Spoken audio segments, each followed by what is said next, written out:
الحمد لله رب العالمين والعاقبة للمتقين والصلاة والسلام على سيد الأنبياء والمرسلين وعلى آله وأصحابه أجمعين. أما بعد فقد قال الله تبارك وتعالى في القرآن المجيد: بسم الله الرحمن الرحيم. قل إن الموت الذي تفرون منه فإنه ملاقيكم ثم تردون إلى عالم الغيب والشهادة فينبئكم بما كنتم تعملون. وقال النبي صلى الله تعالى عليه وسلم: الموت جسر يوصل الحبيب إلى الحبيب. وقال النبي صلى الله تعالى عليه وسلم: الموت تحفة للمؤمنين.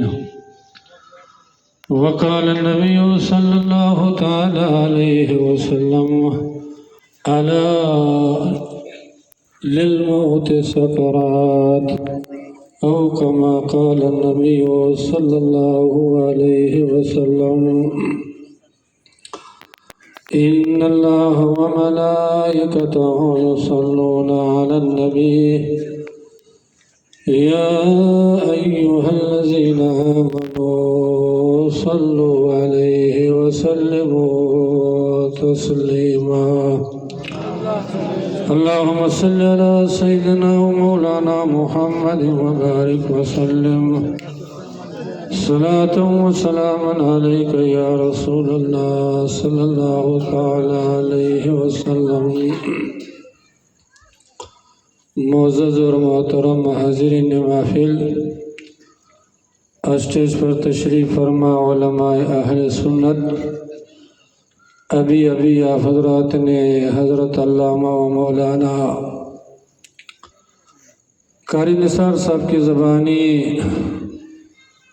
قرآن و حدیث کی روشنی میں اصلاحی معلوماتی خطاب سماعت فرمائی. اللہ جل شانہ آپ کی اور ہمارے اس ذکر خدا، ذکر مصطفیٰ کی اس محفل پاک میں حاضری کو قبول فرمائے، اور جن حضرات نے اس میں تعاون کیا ہے، اس میں محنت کیا ہے، اللہ سب کے تعاون کو، سب کے محنتوں کو قبول فرمائے، اور اللہ جل شانہ سب کی نیتوں میں اخلاص عطا فرمائے. نیت میں اگر اخلاص ہو، نیت میں اگر للہیت ہو، نیت میں اگر اللہ کی رضا مقصود ہو، تو پھر وہ عمل، وہ نیکی کا عمل ضائع نہیں ہو جائے گا، بلکہ اللہ کے بارگاہ میں قبول ہو یہ جائے گا. اس لیے بخاری شریف کی سب سے پہلے حدیث اللہ کے رسول فرماتے ہیں: انما الاعمال بالنیات، کہ اعمال کا دار و مدار، چاہے نماز ہو، چاہے روزہ ہو، چاہے زکوٰۃ ہو، چاہے حج ہو، چاہے یہ جلسہ ہو، کانفرنس ہو، اس کی قبولیت کا دار و مدار کس پر ہے؟ نیت کے اوپر میں ہے. نیت میں اگر اخلاص ہے، نیت میں یہ ہے کہ اسلام کی اشاعت ہو جائے، لوگوں تک دین کی باتیں پہنچ جائے، لوگوں کا اصلاح ہو جائے، اگر اس نیت سے آپ تعاون کریں گے، جلسہ منعقد کریں گے، لوگوں کو بلائیں گے، محنت کریں گے، تو یاد رکھیں تو یہ محنت، یہ تعاون ضائع نہیں جائے گا، بلکہ اللہ کے بارگاہ میں قبول ہو یہ جائے گا. اور اگر نیت میں یہ ہے، دکھاوا ہے، شہرت، ریاکاری ہے، تو یاد رکھیں نماز جیسے اہم عبادت بھی بارگاہ الہی میں قبول نہیں ہوگی، بلکہ بروز معاشر ہی نماز آپ کے منہ پر مار دیا جائے گا. وقت کم ہے اور یہاں کا وقت تو لمیٹڈ ہی ہے، اس لیے میں نے جس آیات کا تلاوت اس پر چند باتیں عرض کر دوں گا۔ تو یہ محفل پاک اللہ اور اللہ کے رسول کی ذکر کی محفل ہے، قرآن کی تلاوت کی محفل ہے، شریعت کی بیان کی محفل ہے، حضور کی سیرت کی بیان کی محفل ہے۔ اور دنیا میں تو مختلف محفلیں منعقد کی جاتی ہیں، کوئی شادی کی محفل، کوئی سیاست کی محفل، تو یاد رکھیے ہر محفل کی حیثیت الگ الگ ہو۔ شادی کی محفل کی حیثیت الگ ہے، سیاست کی محفل کی حیثیت الگ ہے، لیکن جو قرآن کی تلاوت کی محفل ہو، شریعت کے بیان کی محفل ہو، حضور کی سیرت و محبت اور عظمت کے بیان کا محفل ہو، وہ ایسی مقدس محفل ہے کہ جب تک ہم لوگ اس میں بیٹھے رہیں گے، سنتے اور سناتے رہیں گے، اللہ کے رحمتوں سے مستفید ہوتے رہیں گے، گناہوں سے محفوظ رہیں گے، اعمال نامے میں نیکی اضافہ ہوتی رہیں گی۔ اور اگر ہم لوگوں نے عمل بھی کر لیا، اللہ ہر مسلمان کو عمل کرنے کی توفیق عطا فرمائے، عمل بھی کر لیا تو ہم لوگ دنیا میں بھی کامیاب رہیں گے، دنیا میں بھی سربلند رہیں گے، دنیا کی مصیبتوں سے بھی محفوظ رہیں گے، اور جب دنیا سے رخصت ہو جائیں گے تب ہر منزل پر کامیابی اور کبرانی نصیب ہوگی۔ تو میں نے جس آیات مبارکہ کی تلاوت کی ہے، اللہ جل شانہ نے اس آیات مبارکہ میں موت کا ذکر کیا ہے، اور موت کے بعد پھر کیا ہونے والا ہے اس کا بھی ذکر کر دیا ہے۔ آج تو ہر انسان موت سے غافل ہو چکا ہے، ہر انسان نے 40 و 50 سال کی زندگی کو اتنا مستحکم بنا رہا ہے، اتنا پروگرام بنا رہا ہے، اتنا اس کے دل و دماغ میں دنیا و محبت کا بسا ہوا ہے کہ معلوم ہوتا ہے کہ اس کو دنیا سے جانا ہی نہیں، موت کا سامنا کرنا ہی نہیں۔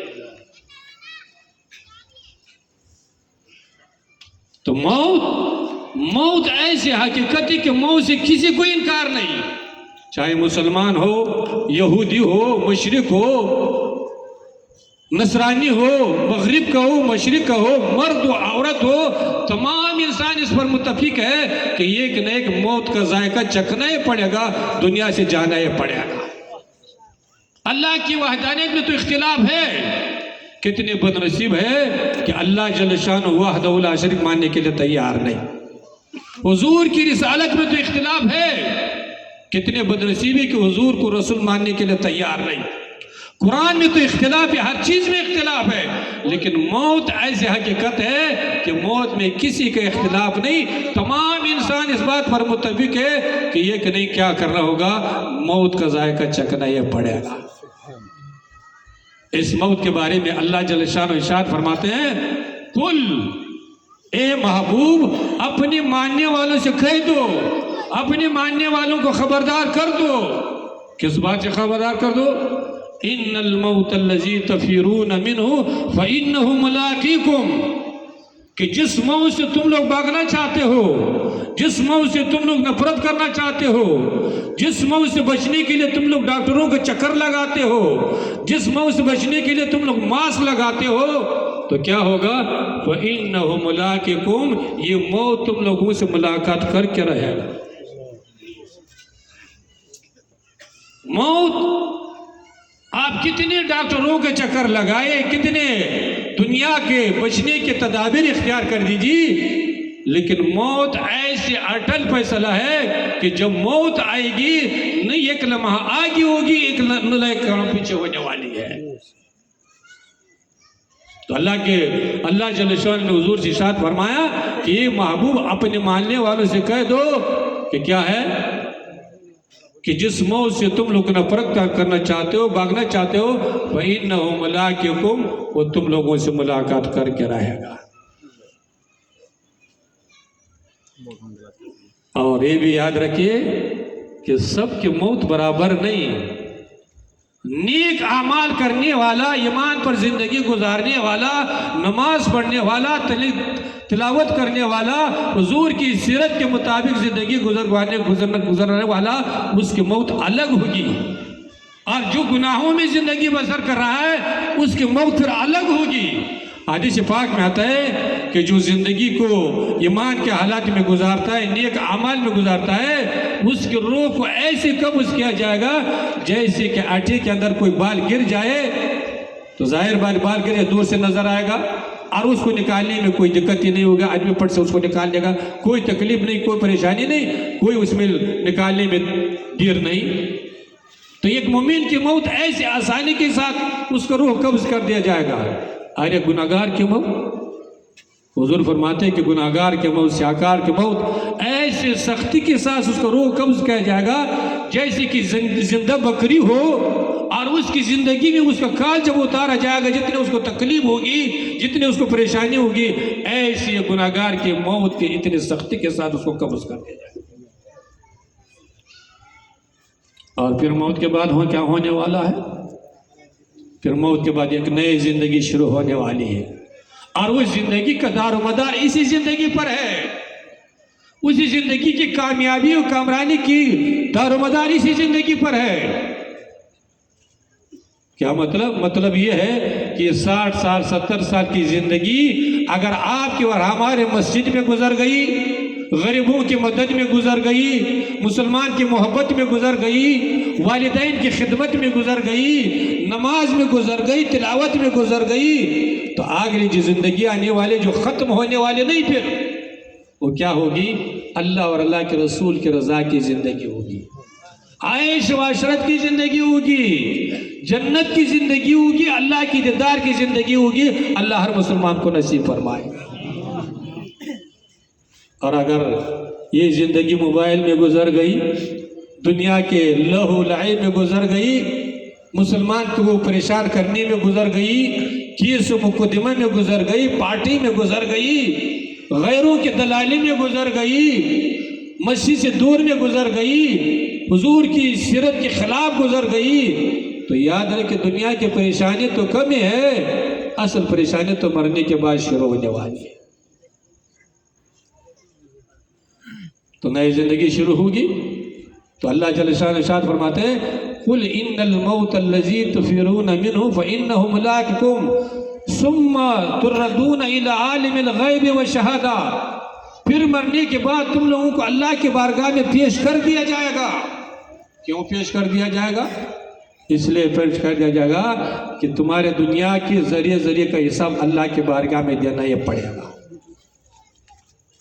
آج تو ہم لوگ اتنے غفلت میں ہیں کہ ہم لوگوں کو یہ احساس ہی نہیں کہ ہم جو گناہ کر رہے ہیں یہ کل اس کا جواب دینا ہی پڑے گا کہ نہیں دینا پڑے گا، مسلمان کو اس کا فکر یا نہیں۔ یاد رکھیے اللہ کے ہاتھ دیر اندیر نہیں ہے۔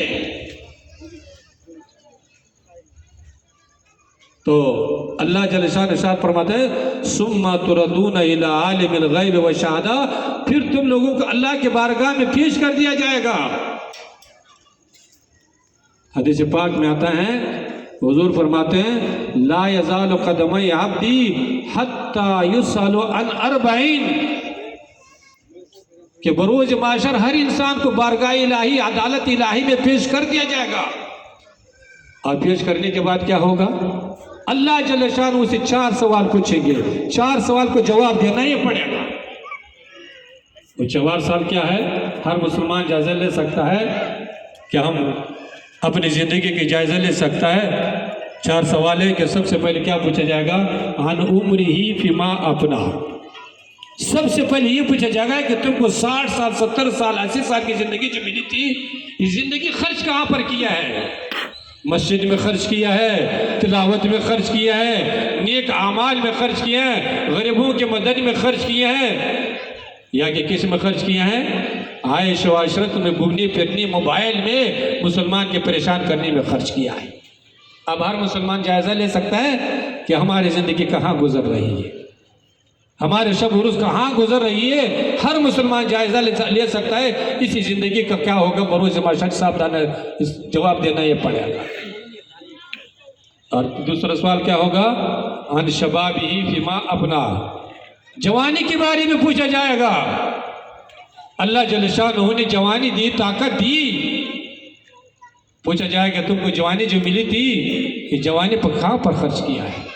اللہ کے راستے میں خرچ کیا ہے؟ عبادت میں خرچ کی کہ موبائل چلاتے ہوئے غیروں موبائل چلاتے ہوئے عیش و عشرت میں خرچ کیا؟ اس کا جواب دینا یہ پڑے گا۔ حدیث پاک میں آتا ہے کہ جو جوان اپنی جوانی کو اللہ کی عبادت میں خرچ کرتا ہے، کل برز معاشر جو کوئی سایہ نہیں ہوگا، صرف عرش کا سایہ ہوگا، اللہ جل شان اس جوان کو اپنے عرش کے سائے میں رکھ دے گا۔ جوان اتنی بڑی نعمت ہے۔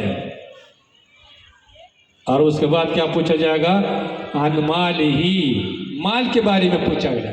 مال کے بارے میں دو سوال ہوں گے۔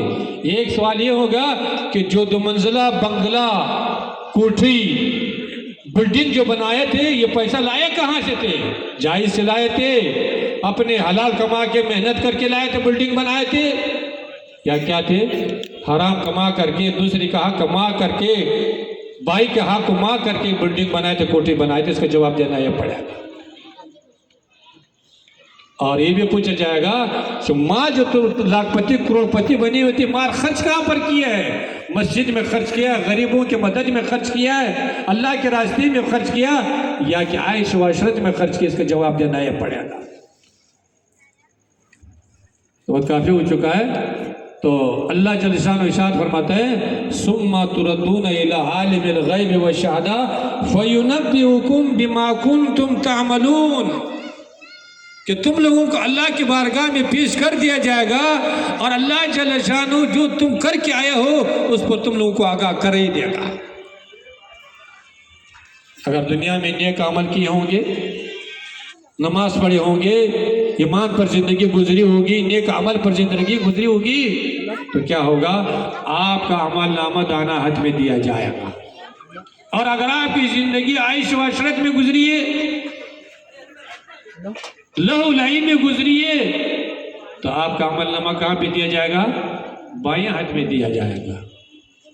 اور حضور فرماتے ہیں کہ الموت جسر یوصل الحبیب الی الحبیب، کہ موت جو ہے نا ایک پھول کی مانند ہے۔ ایک مسلمان کی، ایک مومن کی، ایک نیک عمل کرنے والے کی موت کیا ہے؟ ایک پھول کی مانند ہے جو حبیب کو حبیب سے ملاتا ہے۔ کیا مطلب ہوا؟ کہ جب ایمان پر موت ہو جائے، اللہ ہر مسلمان کو نصیب فرمائے، نیک اعمال پر موت نصیب ہو جائے، اللہ ہر مسلمان کو نصیب فرمائے، تو قبر جو آخرت کے منازل میں سے سب سے پہلے منزل ہے، اس میں جانے کے بعد سب سے پہلے کس کی دیدار ہوگی؟ اللہ کے رسول صلی اللہ تعالیٰ علیہ وسلم کی دیدار نصیب ہوگی۔ اس لیے تو حضور فرماتے ہیں کہ مومن کی موت ایک پھول کے مانند ہے جو حبیب کو حبیب سے ملاتا ہے، اپنے غلام کو آقا سے ملا دیا ہے۔ اور حضور فرماتے ہیں کہ الموت تحفۃ للمومن، کہ یہ موت جس سے ہر انسان گھبراتا ہے، یہ مومن کے لیے کیا ہے؟ یہ تحفے کے مانند ہے۔ جیسے دنیا میں آپ کسی کے لیے تحفہ لاتے ہو تو وہ خوش ہو جاتا ہے، وہ آپ سے خوش ہو جاتا ہے، اسی طرح ایک مومن کو، ایک ایمان والے کو، ایک نیک عمل کرنے والے کو جب موت آ جاتے وہ دنیا کے پابندیوں سے آزاد ہو جاتا ہے، اور وہ کیا ہو جاتا ہے؟ قبر میں پہنچتا ہے۔ قبر کیا ہو جاتا ہے اس کے لیے؟ روضۃ من ریاض الجنہ، جنت کے باغیچوں میں سے ایک باغچہ بن کر کے رہ جاتا ہے۔ ہاں، ہم لوگ تو دنیا کے عیش و عشرت میں کھو گئے ہیں نا۔ مرنے کے بعد اگر ہر مسلمان کو اللہ ایمان پر خاتمہ نصیب فرمائے، اگر ایمان پر خاتمہ نصیب ہوئے تو ایسے نعمتیں ملنے والے ہیں، ایسے عیش و عشرت کی زندگی ملنے والے کہ انسان اس کو تصور بھی نہیں کر سکتا۔ اس لیے مسلمانوں، یہ زندگی جہاں دنیا کے لیے محنت کر رہے ہو، کوٹھی بنگلے کے لیے محنت کر رہے ہو، اپنے بال بچوں کو ڈاکٹر انجینئر بنانے کے لیے محنت کر رہے ہو، کرنا ہی چاہیے، کوئی منع نہیں۔ وہاں یہ بھی کیا کرو، قبر کے لیے بھی کچھ محنت کر کے جائیے، میدان معاشر کی گرمی سے بچنے کے لیے بھی کچھ محنت کر کے جائیے، اللہ اور اللہ کو راضی کرنے کے لیے بھی کچھ کر کے جائیے۔ اس لیے کہ یہ دنیا امتحان کی دنیا ہے، آزمائش کی دنیا ہے، اعمال کی دنیا ہے۔ یہاں جیسے کرو گے، جیسے زندگی گزارو گے، مرنے کے بعد ویسے پل ملنے والے ہیں۔ تو یہ محفل پاک جس میں آپ اور ہم حاضر ہے، یہ ہر سال منعقد کی جاتی ہے، اور ادھر کورونا کی وجہ سے 2 سال منعقد نہیں ہو سکی۔ اللہ جل شانہ آپ کو اور ہم کو اور ہم مسلمان کو اپنی زندگی کی حقیقت کو سمجھنے کی توفیق عطا فرمائے، اور اللہ جل شانہ جب آپ کا اور ہمارا اور ہر مسلمان کا جب آخری وقت آئے، آخری وقت سب کو آنا ہی ہے، اللہ ہر مسلمان کو ایمان پر خاتمہ نصیب فرمائے، نماز پڑھتے ہوئے خاتمہ نصیب فرمائے، نیک عمل کرتے ہوئے خاتمہ نصیب فرمائے۔ اللہ جل شانہ ہمارے اس جلسے کے کارکنان کو، جنہوں نے محنت کر کے یہ محفل کو سجایا ہے، اللہ سب کی محنتوں کو قبول فرمائے۔ اللہ آپ کو بھی اور ہم کو، ہر مسلمان کو سننے اور سنانے سے زیادہ عمل کرنے کی توفیق عطا فرمائے۔ وآخر دعوانا الحمدللہ رب العالمین۔